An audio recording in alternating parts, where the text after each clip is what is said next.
ఇప్పుడు కానీ ఆ ఏరియాకు పోవాలని ఇప్పటికీ జనాలు భయపడతారు.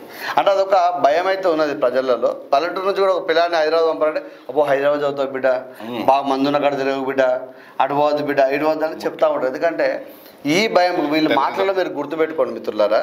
అంటే వాళ్ళు ఎంత కొంచెం అబ్బాయి చదువుకునే అబ్బాయి హైదరాబాద్ పోయి గొప్పోడైతున్న స్థితి నుంచి భయపడి మీన్స్ అంటే దాని ఏమో ఉద్దేశం ఏంటంటే అతను అంటే జీవితాన్ని కోల్పోయి కొంచెం వెనుకకు తిరిగి వచ్చి ఈరోజు ఒక టెంట్ హౌస్ పెట్టుకొని జీవనం సాగిస్తూ ఉన్న వ్యక్తి అతను.